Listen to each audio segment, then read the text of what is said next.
Toutes les vies de Théo, pour moi, c'est une comédie légère sur un thème grave. C'est-à-dire que j'ai voulu écrire une romance assez vive, assez enlevée, assez rapide, qui est une romance à deux têtes, c'est-à-dire que normalement une romance, il y a un seul couple et puis on assiste à leurs péripéties. Or là, mon sujet principal c'est l'homme, le garçon, qui s'appelle Théo, et c'est lui avec une femme puis avec une autre. Donc en fait c'est une sorte de trio mais en deux parties. Et ce trio en deux temps est toute l'affaire du livre. C'est-à-dire que c'est une romance qui échoue d'un côté, qui redémarre dans un autre sens avec quelqu'un d'autre.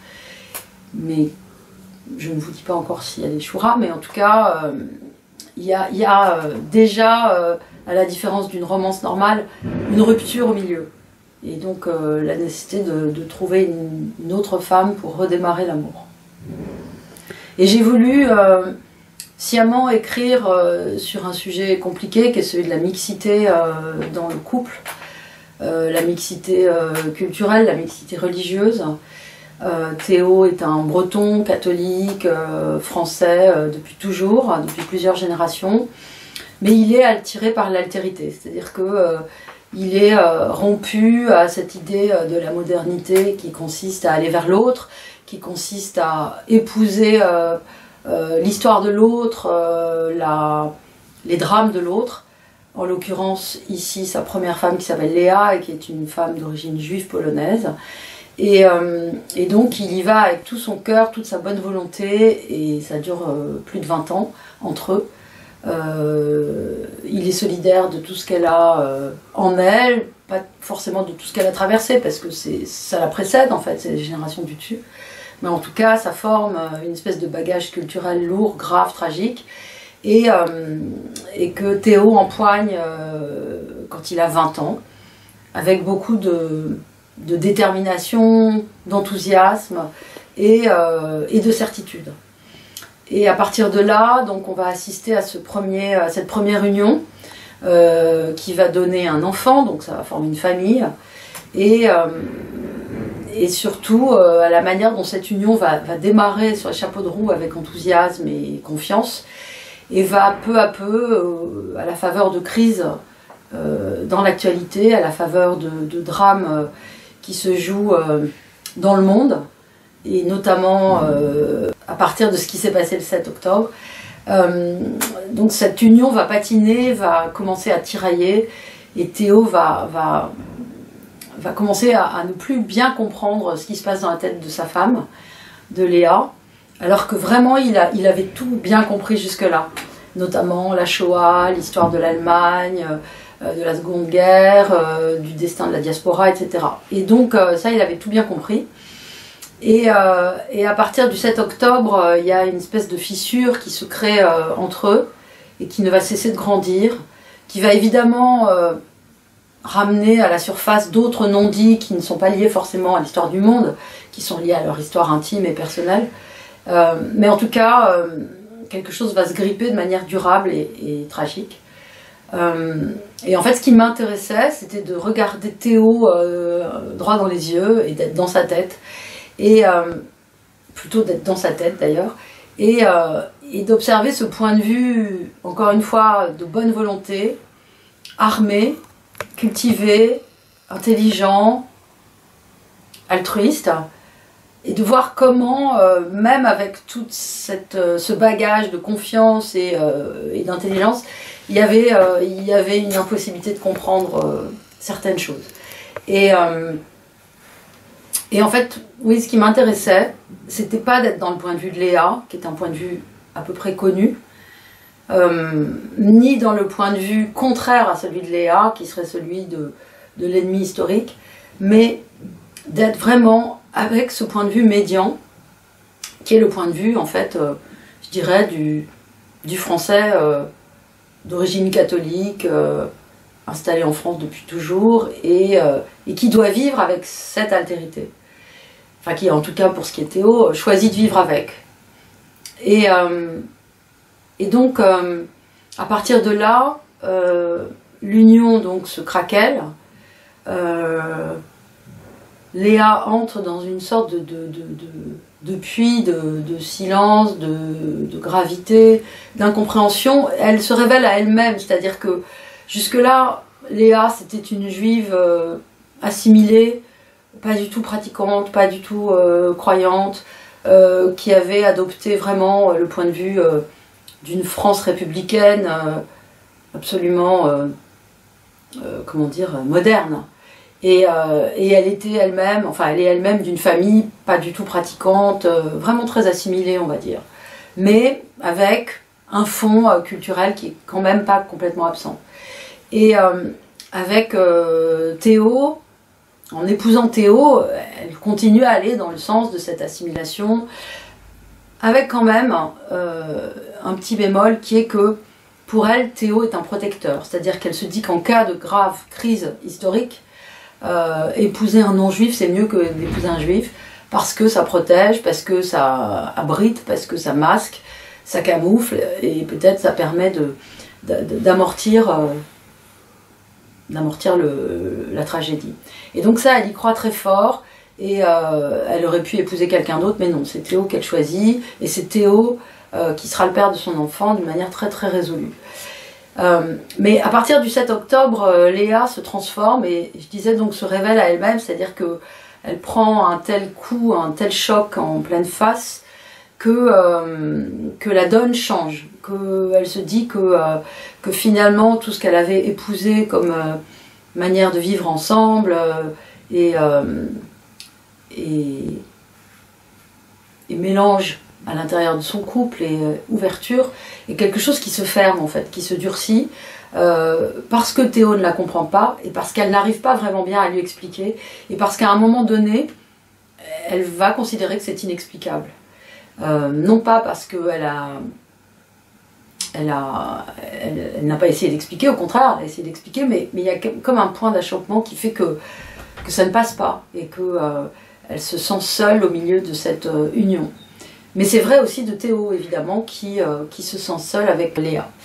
Et puis il y a une chose majeure qui va se produire en dehors du 7 octobre, qui est que la mère de Théo va mourir.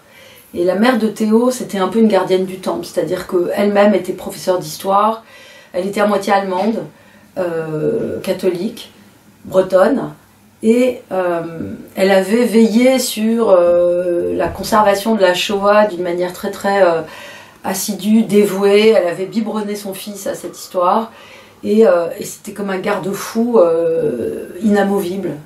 Et elle-même a subi dans sa carrière de professeur quelques déconvenues, c'est-à-dire qu'elle s'est rendue compte qu'enseigner la Shoah au début de sa carrière et à la fin de sa carrière, ce n'était plus la même chose.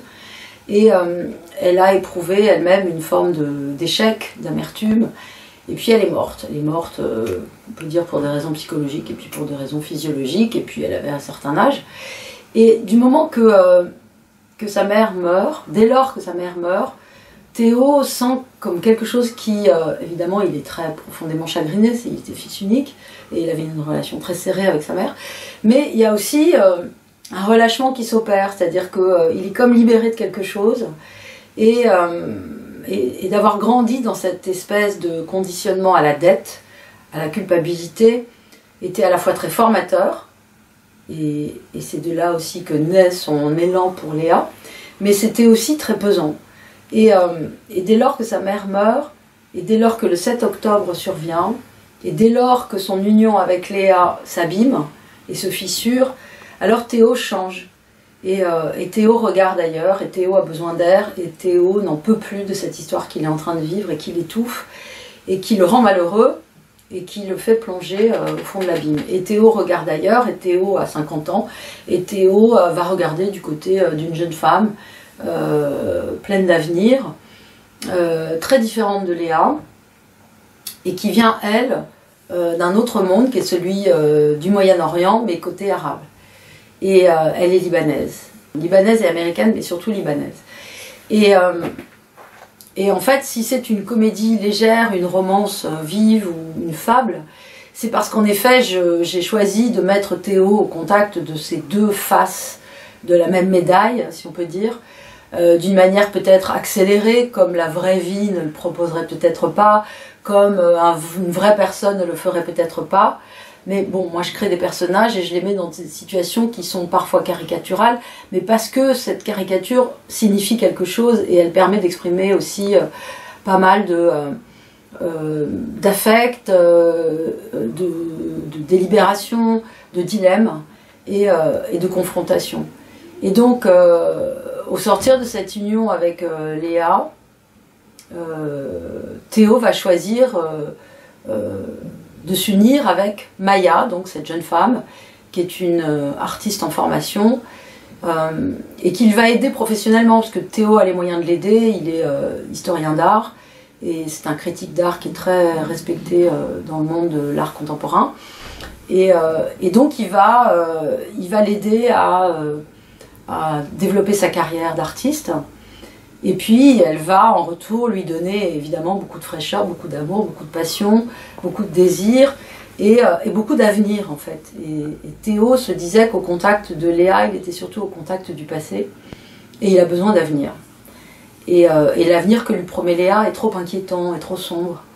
Et donc il va se détourner et il va se lancer dans cette nouvelle histoire d'amour avec Maya, qui va être, comme d'habitude, pleine d'allant, pleine de bonheur et d'intensité pendant les premiers temps. Et puis au fur et à mesure que Maya se développe comme artiste, elle prend de l'assurance et elle affirme des choses que Théo n'avait pas senties au départ.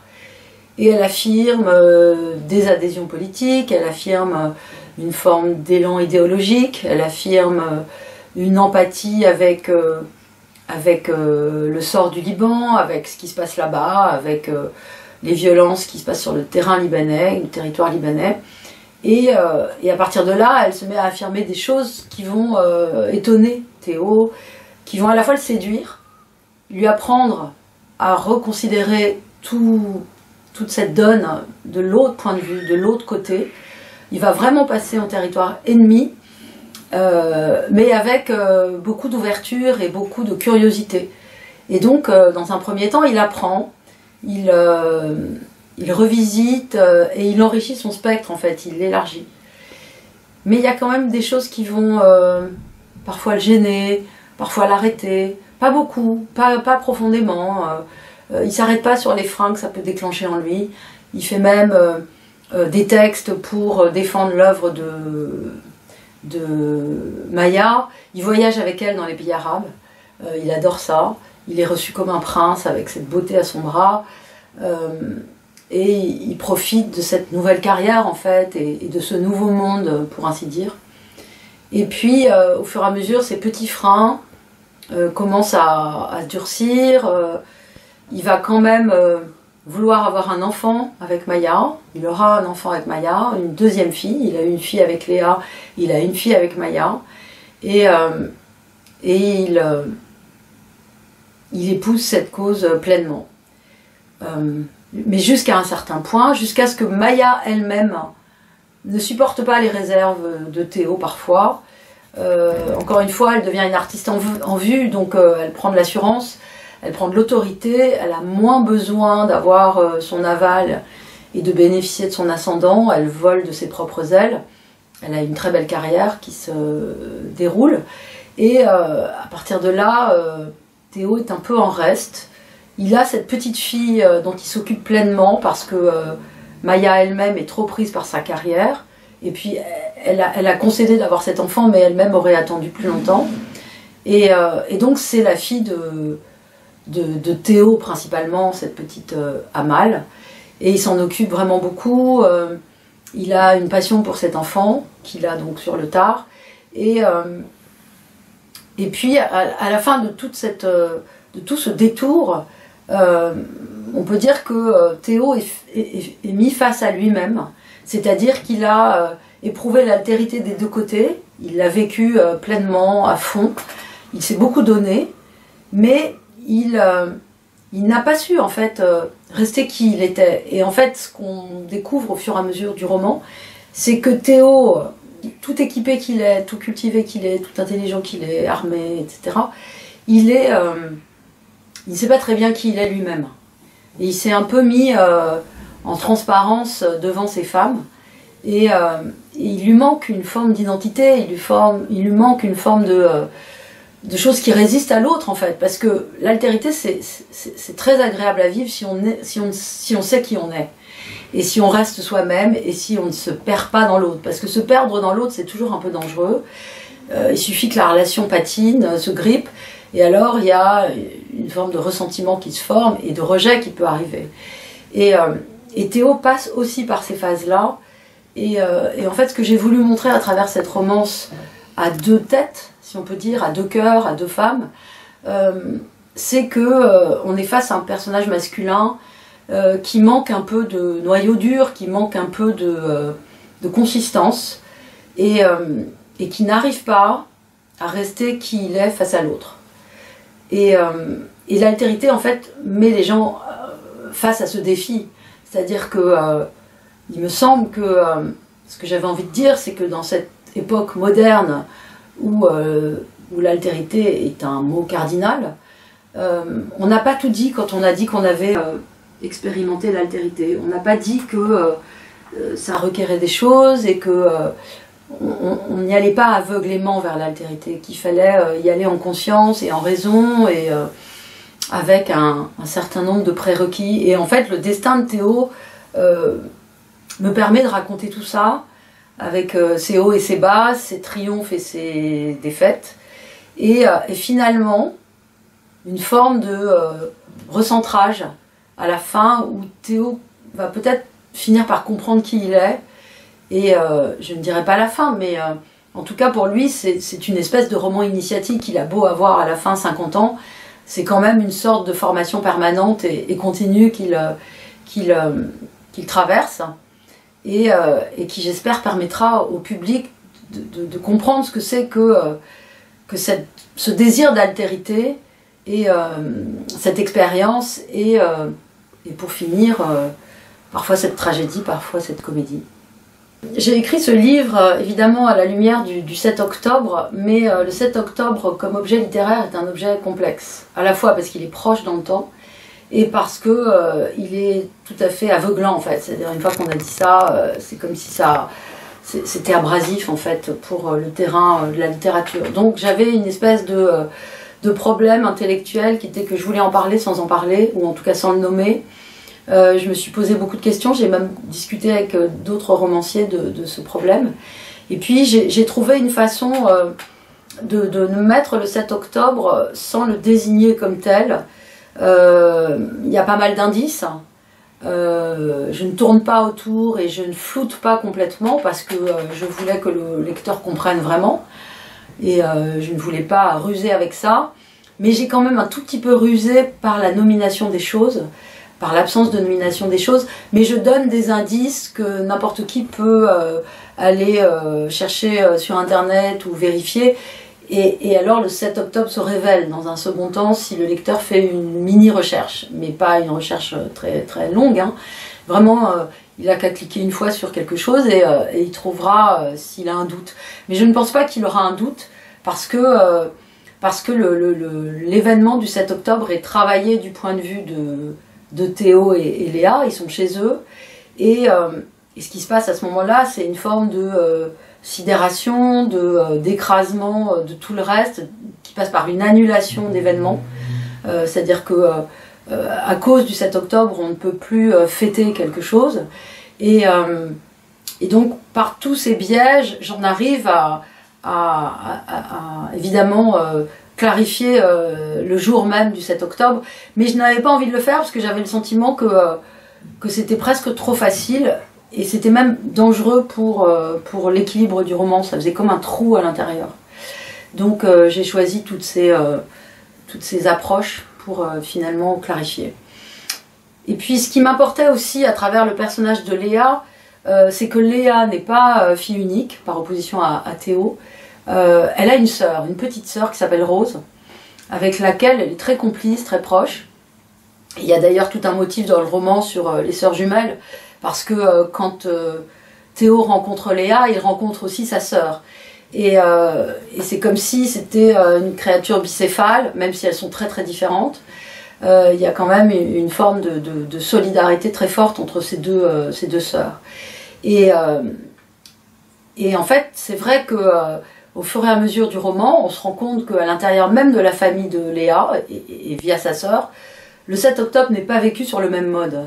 C'est-à-dire que Léa va le prendre en pleine face, elle va l'assumer complètement, elle va y voir une forme de révélation à elle-même, de sa judéité, de sa solitude, de son isolement, alors que Rose va freiner des cas de fer en fait. C'est-à-dire, elle va à la fois admettre l'événement, évidemment, il n'est pas possible de faire autrement, mais il va y avoir toute une série de faits dans sa vie qui vont faire qu'elle va s'en éloigner aussi, qu'elle va prendre du champ et qu'elle va même un peu le rejeter. C'est-à-dire que ce qu'elle rejette à travers le 7 octobre, ce n'est pas sa judéité, c'est son lien avec Israël, et ce que ne fait pas sa sœur, Léa, mais elle exprime un affect que j'ai aussi beaucoup observé, qui est que c'est trop épuisant en fait de faire cause commune avec Israël, notamment après ce drame et en général. Et donc Rose exprime une lassitude, une fatigue, une volonté de démissionner en fait, d'abdiquer ce rôle de défense, de défenseur, et elle le dit très clairement, hein, il y a plusieurs conversations dans le livre entre elle et sa sœur, où elles s'affrontent, où Léa ne comprend même plus Rose, alors que jusque-là il n'y avait jamais eu d'ombre à leur tableau, mais là il va y avoir une incompréhension, et voire une animosité et une brouille, il va y avoir un froid entre elles, bon, qui va s'arranger, mais en tout cas, au sein de leur famille, il y a un double éclairage qui se pose sur cette période, et qui, je pense, rend aussi compte de la situation d'une forme de conscience juive française, et peut-être même mondiale.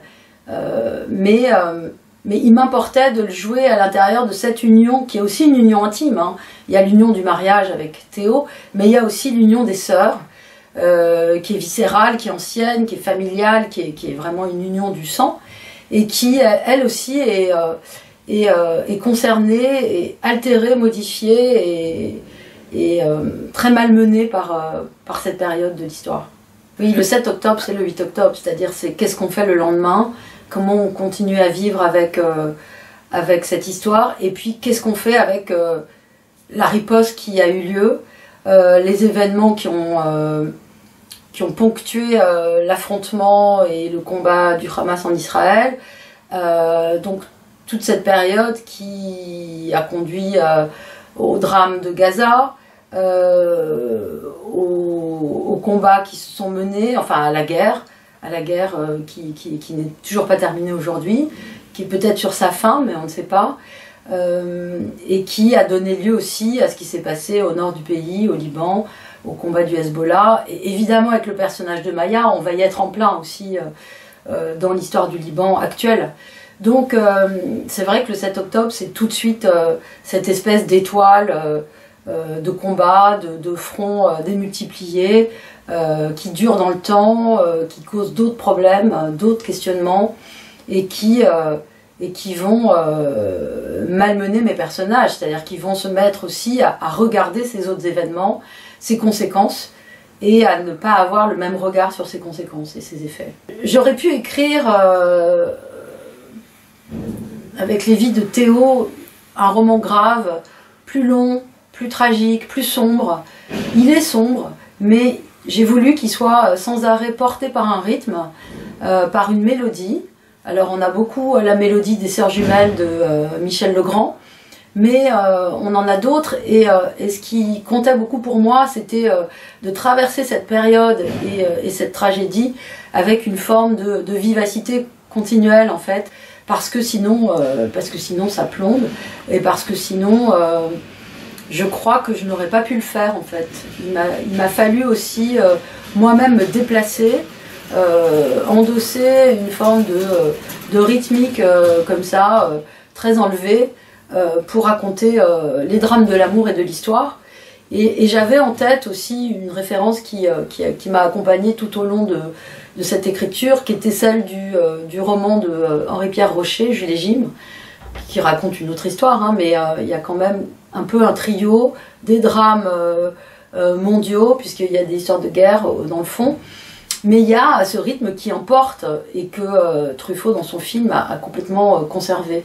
Donc j'avais envie de le faire de cette manière-là, à la fois pour, je dirais, m'aider moi-même, aider le lecteur à ne pas y aller avec des semelles de plomb, et puis peut-être donner une lueur d'espoir à toute cette tragédie.